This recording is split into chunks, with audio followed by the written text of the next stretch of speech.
ये सुनते ही अनन्या ने अपना ध्यान टैटू पर से हटाया और उसकी पीठ पर मौजूद घाव पर लगाया। उसकी पीठ लाल हो गई थी। हालांकि अभिनव की मोटी सी शर्ट ने उसे बचा लिया था, वरना ये घाव गहरा भी हो सकता था। उसकी पीठ देखकर अनन्या बोली, घाव कुछ खास नहीं है, मैं तुमसे कह ही रहा हूं कि मैं ठीक हूं। अभिनव ने अपनी भारी सी आवाज में कहा। अनन्या ने उसकी बात दोबारा इग्नोर की और बोली, क्या तुम 2 मिनट मेरे साथ बाथरूम में आ सकते हो ताकि मैं ये पीठ धो सकूं? प्लीज जल्दी करना, मैं बहुत थका हुआ हूं और मुझे बहुत भूख भी लग रही है, अभिनव ने कहा। यह सुनते ही अनन्या ने अभिनव की आंखों में देखा और बोली, तुमने कुछ खाया नहीं? पहले क्यों नहीं बोला?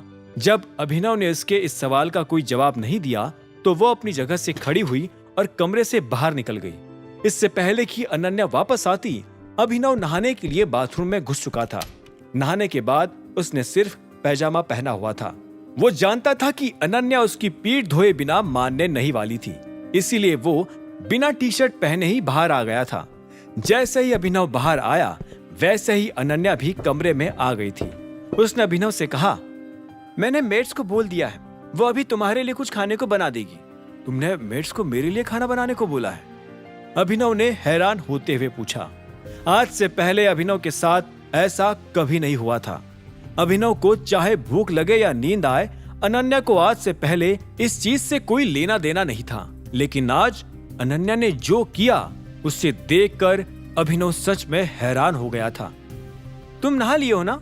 लाओ मैं तुम्हारे घाव पर लोशन लगा देती हूँ ताकि तुम्हें जलन ना हो, अनन्या ने कहा और अभिनव को बैठाकर उसकी पीठ पर लोशन लगाने लगी। लोशन लगाते हुए ही अनन्या के दिमाग में एक सवाल आया और उसने अभिनव से पूछा, मैं तुमसे एक सवाल पूछ सकती हूँ? अभिनव ने हाँ में सिर हिला दिया। अनन्या ने आगे कहा, प्रोटॉन में जो कुछ भी होता है उसके बारे में तुम्हें कैसे पता चल जाता है? मैं ये सवाल तुमसे पहले भी पूछने वाली थी, लेकिन तब टाइम ठीक नहीं था। अभिनव उसके सवाल के जवाब में चुप हो गया था। उसे समझ नहीं आ रहा था कि इसका क्या जवाब दिया जाए। उसने कभी सोचा नहीं था कि अनन्या ऐसा कोई सवाल कर सकती है। वो जब तुम दोनों बात कर रहे थे तो मैं एक कोने में खड़ा होकर सारी बातें सुन रहा था। इसके अलावा इस बारे में मैं पहले भी बता चुका हूँ। मैं बस गेस करता हूँ कि कौन किस बात को असल में क्यों कह रहा है। अनन्या ने धीरे से हाँ में सिर हिला दिया और एक पल के लिए खामोश हो गई। आखिर में उसने कहा, थैंक यू। अभिनव को फिर से अपने कानों पर विश्वास नहीं हुआ। उसने सुना तो थैंक यू ही था, लेकिन उसे ऐसा लग नहीं रहा था कि अनन्या ने थैंक यू कहा होगा। इतने में अनन्या ने दोबारा कहा, मुझे बचाने के लिए थैंक यू। अगर कॉफी मेरे ऊपर गिरती तो शायद मेरे शरीर पर ज्यादा घाव आ सकते थे। कोई बात नहीं, मैं हूं ना, अभिनव ने मुस्कुराते हुए कहा। इसके बाद अनन्या उठी और अभिनव की पुरानी शर्ट को उठाने से पहले ही एक पल के लिए उसे देखने लगी। फिर उसने उसे उठाया और उसे लेकर बाहर निकल गई। जब वो वापस आई तो उसके हाथ में शर्ट नहीं थी। आई एम सॉरी, मेरी वजह से तुम्हारी शर्ट खराब हो गई, मैं तुम्हें नई खरीदवा दूंगी, अनन्या ने कहा। अभिनव भी अपनी जगह से खड़ा हुआ और बोला, उसकी जरूरत नहीं है, सब ठीक है। और इतना कहकर अभिनव कमरे से बाहर चला गया। अनन्या जब उसे जाते हुए देख रही थी तो अपने आप ही उसके चेहरे पर एक छोटी सी मुस्कान आ गई थी।